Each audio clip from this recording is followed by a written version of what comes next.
What is up? My name is Steve, and in this video I'm going to talk to you about my top 5 lessons and takeaways from 2024 that I realized while on a beach in my favorite place in the world, which is Turks and Caicos. Now, if you don't know me, I'm a dude who runs sales teams. Those sales teams make over 9 figures a year in sales. I will probably have something to sell you, but as of right now, I make videos and put them on the internet, and this is one of those videos. So in looking back to 2024, and looking back and reflecting and taking 7 days away from everything, away from the noise, and as I was sitting there looking at the water and just thinking to myself, that's nothing that I hear. I hear the sounds of the waves, and I went, wow, when was the last time I heard nothing? And when was the last time that I sat with myself? And it had been a minute. And so the most successful that I've ever felt in my life wasn't when I was making a whole bunch of money. And so just for reference, last year was the most amount of money by like 3x that I've ever made in my life. And it was like in a very clench fist way of making money. Like it wasn't an enjoyable way. There was no peace to be had. There was no time alone. There was no for lack of a better term, like what the hippies, myself, would call groundedness. One thing that I really wanted to take away from and continue to move towards is inheriting peace. And so as I was there, I read probably 6 books, and one of the books that I read was The Almanac of Naval Ravikant. And the entire book is basically the dude just shrugging. Like, he wrote every single line in that, and he was like, meh. And I just remember I was like, that sounds nice. Like, optimizing for peace sounds phenomenal. And so one thing that has been very difficult for me over the past year is that the money that I was making was going to be used for something that I no longer wish to accomplish and no longer have the need to accomplish for. And in doing so, that really just looks like all these things that I was doing was behind this level of purpose. And 2024 really just became a year without purpose, and a year that I was spending thinking about the past and regretting the past and regretting my decisions and just regret. And it also came from anxiousness about the future. And in living in a place where I don't know if I lived a day in 2024, which makes me emotional to think about, to be honest, of like every day that went by was a day that I chose to live in the past or was a day that I chose to live in the future. And there was very few moments that I actually lived in the moment. And in realizing that, it's quite a terrifying thought of like, I only really have like 50 years left if I'm lucky. And to go another year not having lived a day in that year seems terrifying. So what I had realized though is that like the purpose that I was doing or the purpose that I was trying to accomplish no longer exists. So what does that mean? It means that you have to have a new purpose. Well, you don't have to, but purpose is beneficial because it allows you to take purposeful action, meaning that it's way easier to be a goofball who plays video games and smokes weed if you don't have a purpose that you're working towards. Whereas if you have a purpose that you're working towards, taking purposeful action to get you closer to that purpose is inherently a good call. So the reason why purpose has been so beneficial for me is it's giving me a directive, giving me something to do. And this past year, I really lacked purpose of clarity of like, what am I trying to do? Who am I trying to be? Like, what smile or what face do I put on for like the camera, the teams, whatever, rather than just like authentically being myself. So I still ask the question of like purpose and what's the point, whatever, but like most people will. And just because we can doesn't mean we should. But solidifying my purpose for the year of 2025 and beyond and really coming up with like my next realistically 7 to 10 year plan has given me a lot of peace. And so realizing that like purpose will give me peace has brought me a lot of peace, obviously. So the main thing that I realized, and so that's one of my takeaways, was purpose. And I'll talk about the other 4 in a moment. But as I was on this trip, we went to this like super deserted place. It was like me and 3 other people. It was really nice. And it was this beautiful beach. And on this beach, there was this, the way that the rock stood. So there was about 100 feet, and then there was a big rock. Rock was probably about 300 feet long. And so what it did is it created this little sandbank. And so waves would come in from the ocean. They would hit this reef, and then they would go around the rock. So what would happen is you would have a wave coming in from the left and a wave coming in from the right. And the waves would collide in the middle, right in front of the rock. It was beautiful. But if you look to the left, you would see complete and utter, like, just calm ocean. And then if you look to the right, you would see calm ocean. But right in the middle, where those two waves met, you saw pure chaos. And as I was staring at that, the only thing that I could think about was how two conflicting and opposing opponents facing each other is where chaos is created. And the internal conflict that I was having this past year was all about indecision. Like, what company do I work for? Do I start my own company? Where do I live? What do I do? And I had all these conflicting arguments within myself, and that is where the most chaos came from. And I basically spent the past 18 months making a decision, which is crazy to think about. And mind you, I'm glad it didn't take me 7 years, and I'm glad that I made it for sure. It's just been that level of indecision that has created so much chaos within myself. And not only did I lack clear decision making, but I also compounded it, and I stopped doing things that were bringing me peace. And I started doing things that were creating anger within me. So if we think about it this way, and I've said this in many videos, but anytime that you stop doing something, you replace it with something else. Like if you stop going for 20-minute walks in the morning, you spend that time doing something else, whether it's like more time in the kitchen or reading or whatever. Anytime that you stop doing one thing, you replace it with something else. You can't have nothing isn't. So what I realized, and like when I felt the most successful in my life, it was when I was doing a handful of things. And those things were, I was meditating in the morning, I was doing yoga before bed, I was journaling before bed, and then I was also reading a lot. And over the past, call it 18 months, I really took like this super arrogant approach of like, these things are just like not worthy of my time, or like they're not worth doing, or like it's really hard to find a good book or whatever. And I came up with all these reasons to not do it rather than the reasons to do it. So these 4 things, repeatedly done, those things give me peace. Like I feel inherently peaceful when I complete those 4 things in a day. And now the science behind it, who gives a fuck? I just feel better that I do it. And so those 4 things I know to be, they work for me very well. So let's look at what I replaced those 4 things with. So instead of meditating in the morning, I would work longer, and then I would feel rushed, and then I would get back to my desk, and I would often show up late for my first meeting. And instead of doing yoga at night, I would spend that time scrolling on my phone, watching YouTube videos, comparing myself to other people. Like, I get the often, so even while I was on this vacation, kind of funny, even when I was on this vacation, 3 people recognized me, not for me, but for being Alex Hormozi. Like literally, like the pool boys thought I was Alex Hormozi. And I continue to get this comparison made, and like, sure, he's 8 years older, whatever. But there's the comparison to him. There's the fact that like Chris Bumstead and I are from the same hometown, and like I'm also jacked, but not also jacked. I work out. Chris is on another level. And so I get these comparisons often made onto me about like, oh, you sound like this guy, you look like this guy. Oh, it's like, oh, you're big. Oh, Aquaman. And so and do I complain about being compared to famous people right now? Kind of, yes.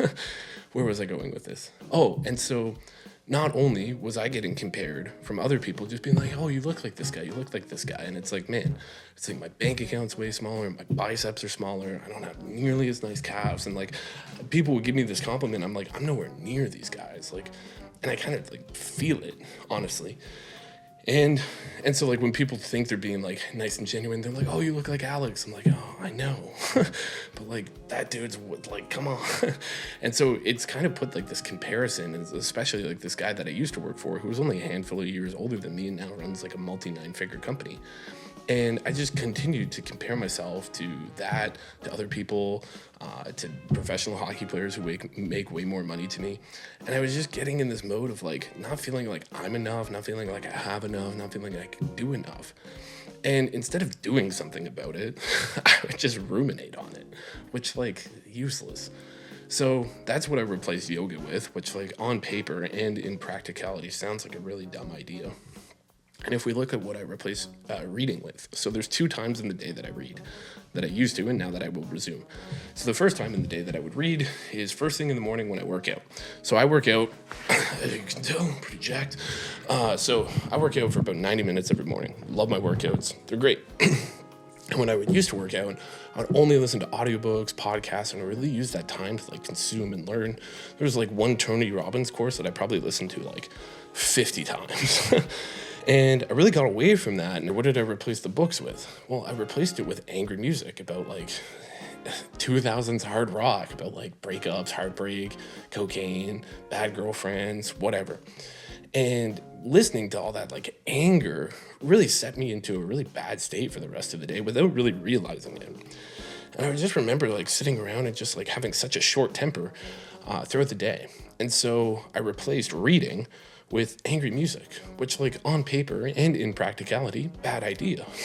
Like if the thing that I wish to have is peace, doing things that contribute to peace feels like the right thing to do. And then the last thing was journaling before bed. And I could argue that like the thing that I replaced that with was like I had my phone in the bedroom. Like, what am I doing? Like if you want to have a nice life, like the last thing you should do is browse Twitter before bed. And so, I look at all these things, like whether it was comparing my bank account to other people, comparing the size of my biceps to other people, or like just straight up comparing the fact that like the country that I live in is led by somebody that I disagree with, whatever.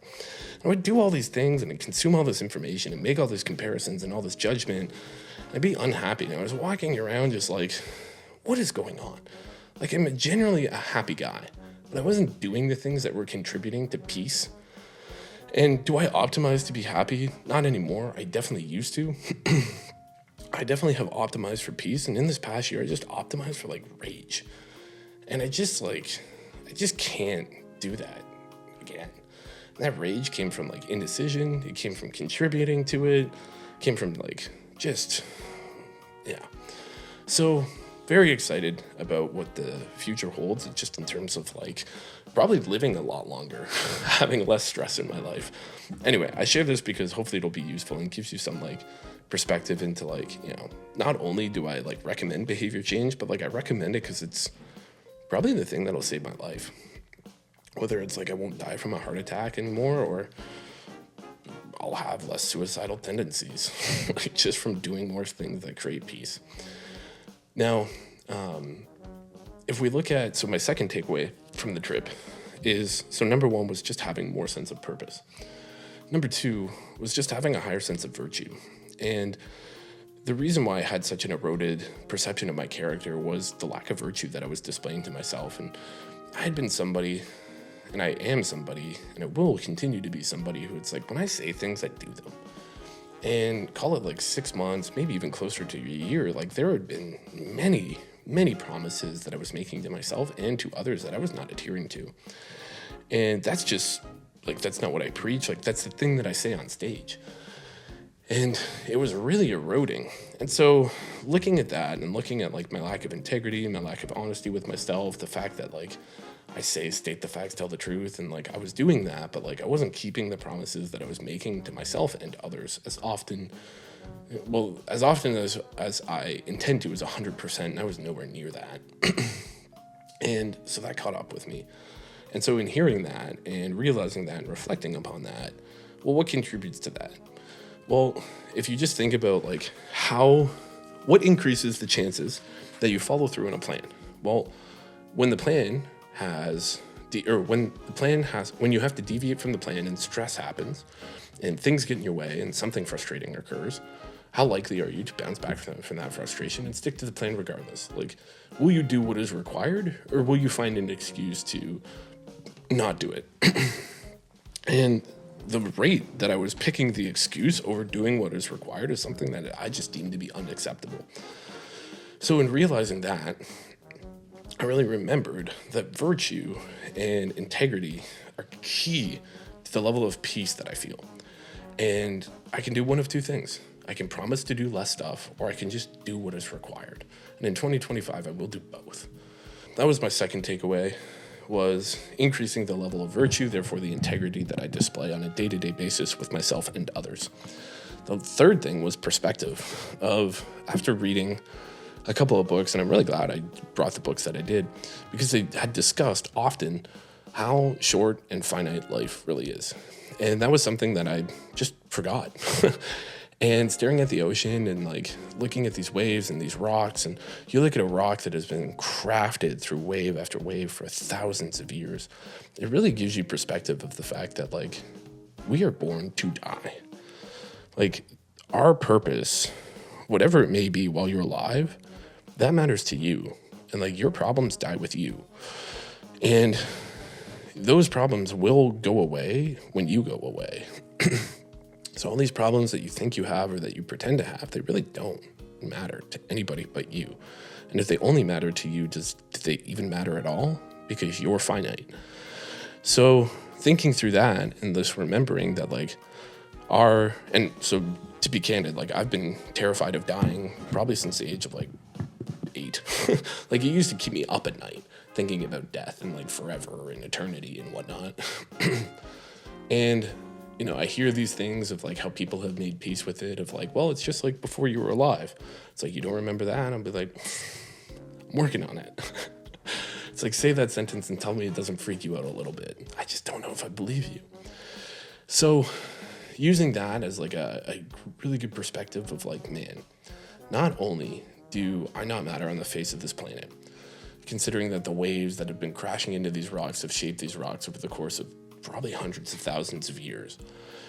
And given the fact that we're one planet in a massive solar system in a galaxy in a universe, like, does the fact that your employees trying to sue you really matter? No. Does the fact that your employees throwing a temper tantrum and calling you names matter? No. And so having that perspective really just allowed me to like unclench my butt cheeks, for lack of a better term, and just to hold on to the moment that we have. So that was really useful. And it brought me into my next point of like, well, I've gone through spiritual journeys, as you can tell by the artwork, that have contributed to this, like, not necessarily like optimistic nihilism of like, yeah, nothing matters. Come on, high five. Rather than like pessimistic nihilism, which is like nothing matters, ended anyways. And depending on like what I eat for breakfast and the music that I listen to will dictate which one I experience. True. And so thinking about that, well, what makes a life worth living? And I've always come back to, and it kind of blends into point 1, which is purpose, but point 4 is just contribution and being useful to other people. And so that was actually like, it's straight up on my sweater. Nope, that's the way. Be useful, be kind. And so remembering that being useful is the way that I can contribute to this world. And, you know, nothing that we do will really matter, but a lot of people think that things matter. And, you know, we have inherent day-to-day hassles and stressors and whatnot. And if I look at the thing that will improve the quality of somebody's life the most, it really just comes down to like how much they enjoy their job. There's a big reason for that too, because what you get paid for the work that you do and the praise that you receive all dictate how you will treat everybody else around you, in my opinion. Like the work environment takes up a lot of your week and it really shifts and shapes who you are outside of work. So I've always taken the approach of like, if people enjoy the thing that they do, there's a higher likelihood that the world becomes a better place. Cue the Beatles song. And imagine all the people enjoying their job. And so I've always wanted to contribute to people enjoying what they do for work. And, you know, as I was going back and forth through like the past year of like, well, what course do I launch? What program, what coaching offer, recruiting, and all these other things. And I was like, you know, there was one point where I was like ready to launch like 9 different offers because I couldn't make a decision. And in thinking through that and reflecting of like, well, probably any one of these will work. Like any one of the 9, like, sure, you could coach these people, you could coach these, but like, what is going to have the most contribution to making people enjoy what they do for a living? And I don't think it's having a bunch of coaches. I don't think it's a training program. I don't think it's a course. I really think that it's like the hardware that people use and the software that people use. Like somebody who has a brand new computer is going to have a way better impression of their day-to-day from a work ease capacity than somebody who it's like they're working on like a 1998 Microsoft or whatever. So a big way that I think that I can contribute to this world over the next like 7 to 10 years is making it easier for sales reps to work and sales managers to work. And, I get excited about developing this, and I'll save this video for another time, but like, I don't think that happens via a course. I think I think I have a lot to offer, and I'd be creating YouTube videos surrounding like, here's how I think about sales and like course and like reviews and whatnot. I just don't see more noise being the answer. So I get excited for what I develop on that side. And I'll continue to build sales teams, and I'll continue to work with humans, obviously. But if we look at like the softwares that exist, in order for one salesperson to make one sale, it is quite absurd. So anyway, wish me luck. And the last piece, which is kind of like, so takeaway number 4 is contribution. And then I'll just say this is like takeaway number 5 has just been pick a wave. Like I remember just sitting and staring at that water and just thinking, I was like, man, you have completely calm over here, completely calm over here. The only place that chaos is existing is where they meet. And that is where indecision is created. And indecision is going to create chaos. And in realizing that, my mantra really became like, pick a wave. Like, pick the thing. If you have 2 equally good options, pick one. And I don't regret taking as much time as I did to make the decision. The only thing that I've studied for this past year is how people make decisions and quantify data, and like what data does even matter, and like how to ensure importance to you, and answering the question of what do you want, and how do you answer the question what do you want without answering the question who are you, which like that takes a second because you have to go through this whole like, well, who am I? Well, who are humans? And then how do I fit into the social, anyway, whole thing. So looking ahead into 2025, my commitment to myself is to really commit to peaceful habits. And that's going to be something that I'm super familiar with. I've completed yoga, I've done reading, I have so many books that I look so forward to reading. And I've already started to listen to books while I've worked out. And just like, it just improves quality of life so much. And so my quality of life anyways. That's number 1, is like commitment to peaceful habits. And then the second one is just going to be doing things for the sake of doing them. And oftentimes I had this like, so that it's like, I will do this so that I will get this. I will do this so that this will happen one day. I will do this so that I solve this problem about my character. But it's like, no, the whole point of doing the thing is for the thing itself. And sure, you can have a purpose, you can have a goal, you can have a target, which like I totally subscribe to. But the target, I still wrestle with this of like having a desire. And then, because you ask to not have a desire, well, then you desire to have no desires, which like, can you ever have 0 desires? It's like, if nothing is true, that means that there is something that is true, because nothing is true. And so it's just, you get really weird, really, really annoying conversations with philosophy in this one. But anyway, so in doing things for the sake of doing them. Now, I will also add, doing things for the sake of doing them comes down to just having more calm and peace in the moment, so that you can, quote unquote, like detach from the outcome. Like, do I hope and do I wish that this thing that I create changes bazillions of people's lives? That's a real number. Do I really hope for that to be true? Yes. But in me building it for that reason is the wrong reason to build it.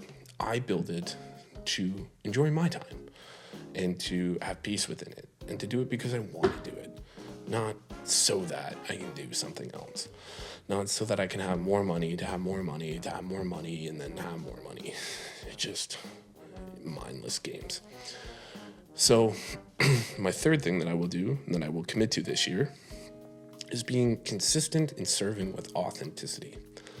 And what I mean by that is, like, oftentimes I would turn on these videos and I would start filming a course, and they just felt so punishing because I just straight up had to appear as if I wanted people to like me, rather than just do it for the sake of doing it. And I had to appear as if this character, persona, whatever, for this arbitrary number of subscribers that will maybe make me money. And then if you go down that of like, okay, I'm going to be this, or I'm going to follow this course that I told me how to make a YouTube video. And this course says that, I should do these 3 behaviors and I will be better. But it's like, who cares? Because it's like, let's say that those 3 things gave me an extra 1,500 subscribers, but doing it my way would have gained me 700. Well, do I want 1,500 people who like a version of me that I faked? Or do I want 700 people who like me and the content? And so really just understanding of like, no, this isn't about the outcome. Because there's not much that I want to do that I cannot do. And that I'm unwilling to do. And that's cool. That's freedom. And it's some form of freedom anyways. And so I have some form of freedom, and I've realized that I've had some form of freedom, but I've had freedom without peace, which I don't think is freedom at all. So the last thing is picking a wave and sticking to the fucking plan. Because, boy, if there's something that I do, it's stick to a fucking plan. Like, I will hold stocks through hell and high water. I will make sure that I get every rep that's programmed to me. I will get every single calorie that is programmed to me. Like, if there's one thing that I can do, it is stick to a plan. And I've heard a whole bunch of entrepreneurs say this, but it's like the hardest part is like figuring out what to do. It's like, yeah, no shit. Like decision making is way harder than fucking eating cookies and running on wheels. Like the rat never decided to run on the wheel. And anyway, so looking at how you make decisions, super interesting. The fact that I've made a decision, I feel great about. The fact that I've committed to peaceful habits, I feel great about. And I get excited because where does content come from? Well, realistically, content comes from your interpretation of the world around you. So in me consuming other people's interpretations of the world around them and their lessons learned, etc., I'll be able to create more content. A big block that I had this past year was just like, how do I create more freaking content? And I wasn't consuming any books. I wasn't learning. I wasn't really doing anything other than just writing courses. And I honestly wrote like 4 online freedom. Sales goals. I wrote 5 different courses, and they might never see the light of day, but I did them for the sake of doing them. Correction. I did them while I was doing them. I enjoyed doing them, writing them. And I did them, and as I was doing them, I realized that this is not going to make the world a better place. Like, people consuming my sales training, great. Should I charge money for it? Would I make money if I charged money for it? Yes. Can I have way more impact and contribute in way better ways if I just use that to build a brand, put my name behind it, and then have a great product that stands behind it that makes lives of sales reps way better? I think that feels like the move. So I've picked a wave. I hope that you pick a wave for 2025 as well. Thanks for listening to my soft voice. Go be useful. Go be kind. See you later.